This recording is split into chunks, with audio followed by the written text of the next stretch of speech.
We have arrived at Dead Space Mobile.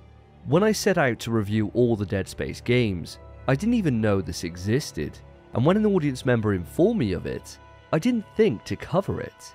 But as the reviews kept coming, I saw similar comments time after time, each suggesting the game was outstanding, and so curiosity got the better of me, and I went for it. Now, mobile gaming to me is a dirty word, like microtransactions or loot boxes. It's something I'm acutely aware exists, but nothing that I partake in.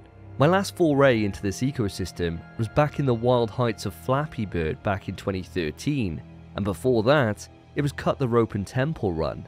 To say I've got a blind spot in my gaming habits is to put it mildly, and the reason for that is, to me, mobile games are just slimmed down versions of games that are better everywhere else.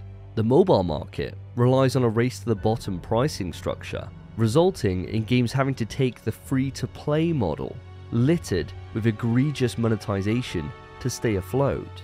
And this causes players to be nickel and dimed to just continue to take part in the game, with the so-called whales accreamed for the benefit of ever-increasing profit. But even in this chaotic minefield, where every game that is truly fantastic is surrounded by thousands of ship-riddled moneymakers, if you can identify that great game and put some shine on it, that's worth sharing. And so, I can see why the audience was screaming at me to cover this, because to put it bluntly, the game kicks ass. In this review, I'm going to detail why that is, what the team at IronMonkey did to bring Dead Space to the mobile medium, and how it ties into the events of Dead Space 2. Now, usually, I'd split this review into plot, gameplay and presentation, but for this one, I'm going to break the mold. Mobile gaming is uncharted territory for me after all. There will be story spoilers within, but I'll provide a timestamp to get around that. Now let's dive in.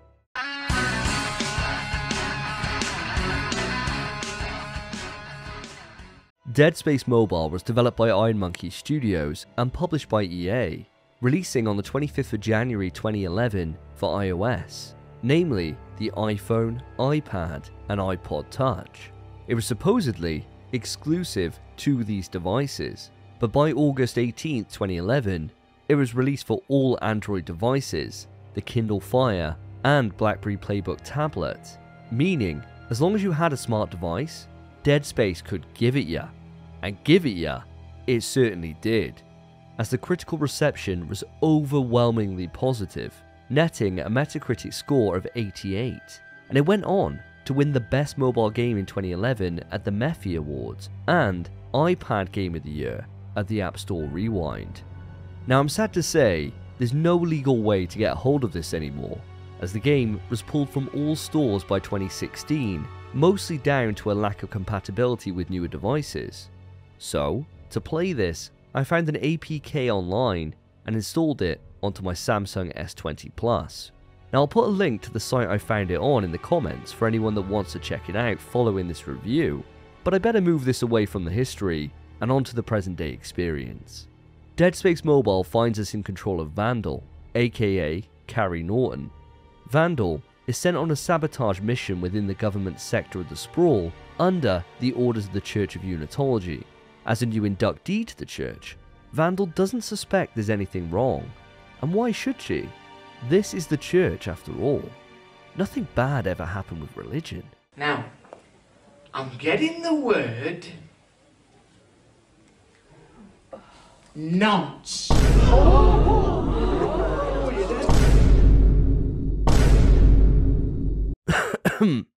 So after following orders and destroying some power boxes, which wipes out the comms, she realizes she's unintentionally released an outbreak of biblical proportions. And her reward? Listen to me. What you see before you is your reward for today's accomplishment. You're to be one of the first blessed with ascension. The authorities are locking down the Sprawl, cutting off the lines, locking you in, but don't be afraid. Your death will be glorious. A holy path to life beyond the death the church promised you. Ultimate. The realization that she'll be the cause of countless deaths if they ever reach the Sprawl pushes Vandal onwards to repair the damage that's been caused, to right the wrongs and make the church pay for their trickery.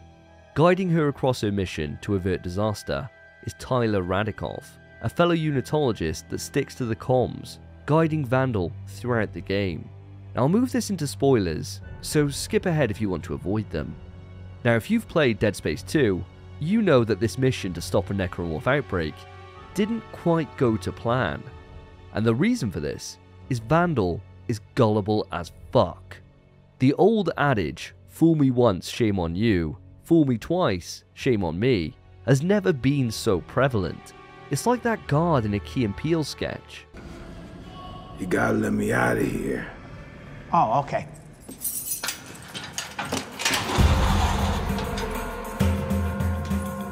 I'm not saying I have a giant IQ here, but even a toddler would have second thoughts. Listen carefully. The first thing you have to do is open the door to the public sector. Are you nuts?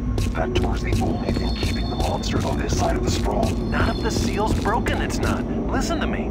Opening that door during a quarantine lockdown will set off the emergency fail-safes and lock down all the doors. Not just the tube, but the hub as well. It's the quickest way. Just take out the door security. You've truly lived up to your name. The power's down. All the doors are jammed open. You tricked me. So ultimately, Vandal, in her quest to put things right, inadvertently makes things 100 times worse, setting the scene for Isaac to do some serious cleaning up in Dead Space 2. What I appreciate with Dead Space Mobile is how it didn't take the easy way out. It didn't retell DS1 or even chuck in a throwaway plot that added nothing to the wider series. It's a prelude to the events of Dead Space 2 and is essential to knowing what caused the outbreak to happen on the Sprawl. It further cements the Church as the big bad across this franchise and shows how devious they can act to get what they want. Now usually with a Dead Space game, you'd expect there to be a host of audio logs or written text documents that help fill in the background, but here, that isn't the case. And to be honest, I don't miss them. It could be due to Vandal leaving herself audio logs which can then be found in Dead Space 2, or that most chapters begin with a conversation with Tyler or the head of the Sprawl, Hans Tideman.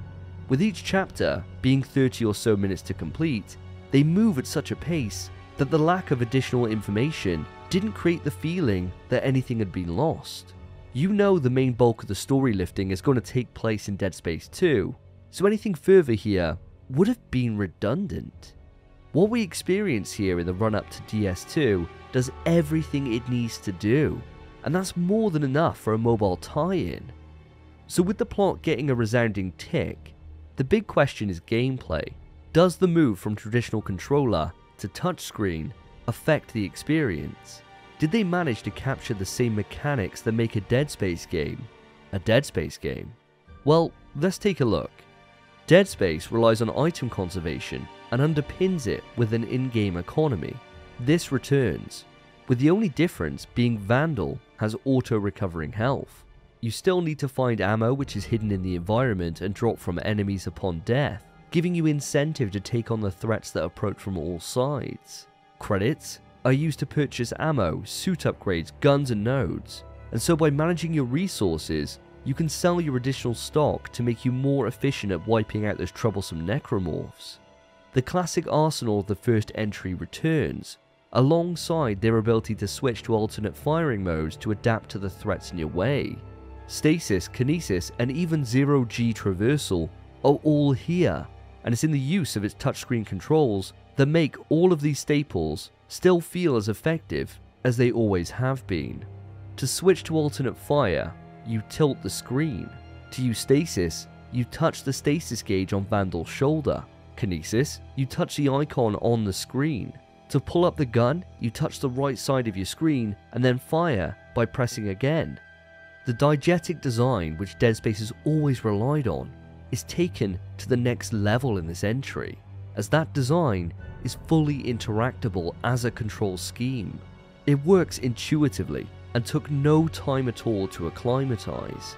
I didn't feel like I was missing a traditional controller, and that's huge praise, as this is the area that could have made the entire experience fall flat. Now in saying this, playing it today on a downloaded APK, you are going to experience issues. They aren't the game's fault, but rather the issue of playing it on a device that was never intended to run it. They aren't huge, but they are worth mentioning. Here we go. Enemies will bug out, causing huge tears as their arms and legs stretch into spikes which pierce into the environment, obscuring your vision and creating some weird ass visuals. Using kinesis becomes a gamble whether or not it decides to work, or if you're going to pull up your gun. Opening crates is a test of patience, as 9 out of 10 times you're ready a weapon. And finally, if a lurker or a swarmer get on you, it's pretty much a game over, as the touchscreen mashing doesn't seem to respond very well, unintentionally making them the scariest enemies in the entire game. Now, as long as you can accept issues will happen and find your own way to adapt to it, either by hitting a specific part of the screen or changing your camera angle to enable interaction, you can overcome them.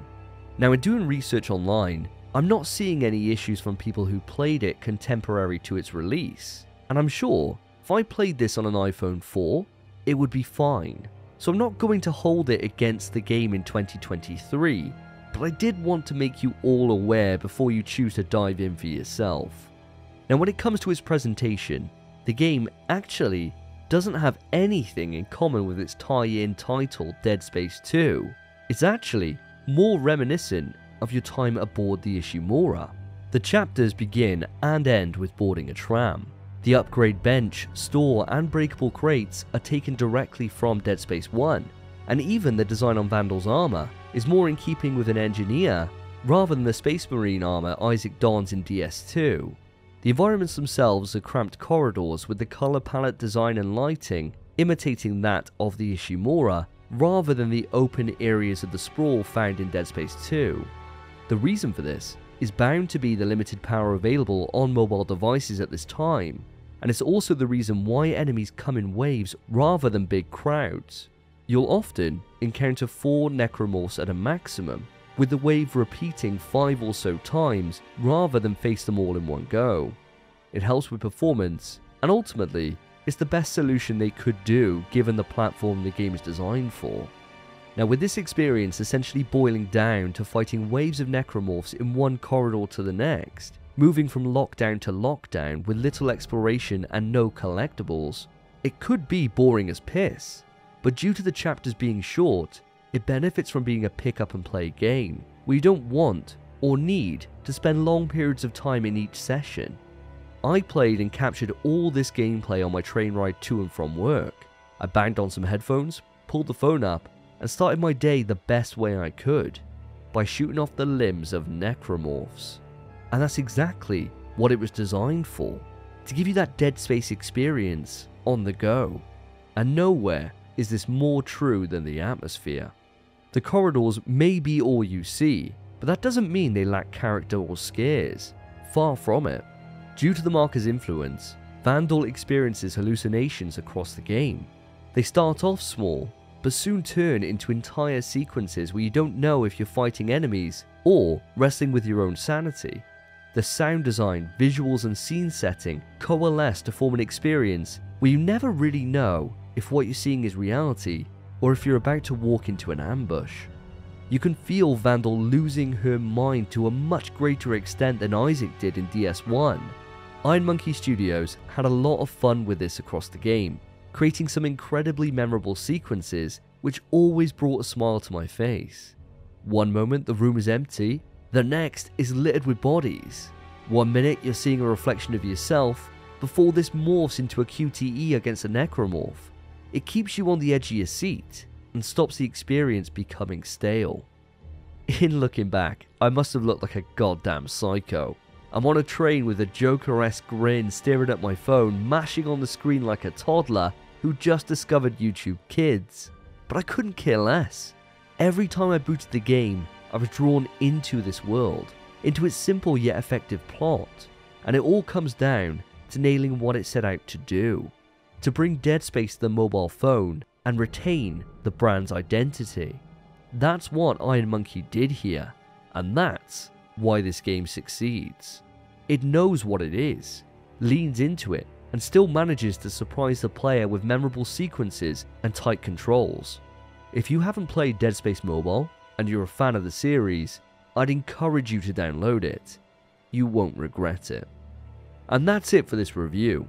If you enjoyed it, put a like on it and consider subscribing to the channel for more Dead Space content. Don't forget to let me know your thoughts on the game in the comments section. I try to respond to everyone, so I look forward to hearing from you. Up next is my favourite entry of the entire series, and a game I haven't played since its release, Dead Space 2. I look forward to seeing you back here soon. Now if you still want more from me, and you're a fan of PlayStation, consider checking out my podcast In PS We Trust. It's a PlayStation podcast with me and my co-hosts, crack a few beers and discuss the latest news, rumours and hype for all things survival horror and PlayStation. I'll have links in the description. Thank you for watching. Take care of yourselves, take care of each other. See ya.